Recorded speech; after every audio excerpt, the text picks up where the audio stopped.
Randy Gerard Legaspi Santiago, born November 26, 1960, is a Filipino actor, comedian, television host, musician, director, producer and entrepreneur.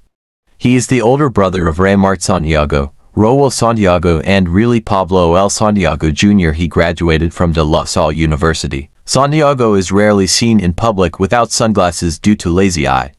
Santiago mentioned in an interview in Magandang Buhay that his eyelid condition was a result of a cyst on his left eyelid which first appeared when he was in second grade. Santiago is married to Marilu Coronel and have 3 children. Rafael, born 1991, Ryan 1993 to 2017 and Reiko, born 2002. Sumayaw ka! Sige! Iputok mo! Iputok mo! Iputok mo! Iputok mo! Roman! Paano mo nagawa yun? Practice lang, pare. Pambihira ka, wala ka pa rin kupas. Walang yan. Dito lang pala kita matatagpuan. May kailangan ako sa'yo eh. Ano ba may itutulong ko sa'yo? Mula saan? Mula dito. Wala mamaya dadating yung mga simento mo. O ngayon, anong bago? Eto ang pinaka-latest ngayon. Hindi na uso ang shampoo, kaya dapat ang buhok mo hindi mo na sila shampoo. Sa 1,000 doktor, isa lang ang nagrekomenda nito. Gugo? Gugo. Pero mas sigurado magugustuhan mo to lalo na sa buhok mo dahil tanggal ang balukubok mo. Ano ba yan? Ay mo? Hindi kaya spray net? Ay mo? Ay mo? Ayoko niyan. Ito kaya? Yan, pang date mo sa gabi. Bumubulong ka sa katatawa,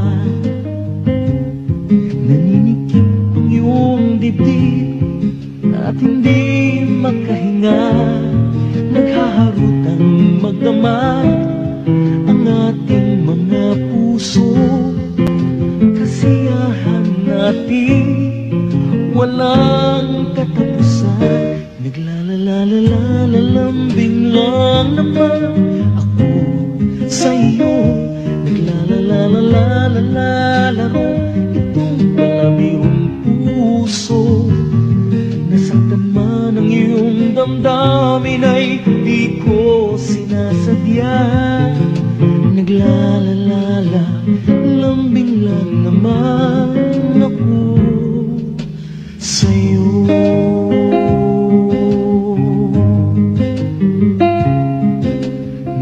Ha? Pagpatala. Oh. Hindi Tagalog yan. At pumunta po kayo dito sa ABS-CBN Audience Entrance, Monday po, Wednesday at Friday. Alas 3 hanggang alas 5 ng hapon. Magdala po ng ID at birth certificate. Huwag ka na makipagkumpitensya sa kapatid mo. Isipin mo naman, 5 taon mo kaming nasolo ni Mami, di ba? Huwag kang mag-alala. Mabait ako. Nang nagkakilala, mula noon ako'y naging sa'yo. Di mo man lamang inisip na mahal kita sinta. Tikok ng puso ko'y iyo. Ngunit bakit tila yata biglang naglaho na? Tamis ng iyong pag-ibig, di na nadarama. Ika'y nagbibiro, sana'y tapusin na. Wag na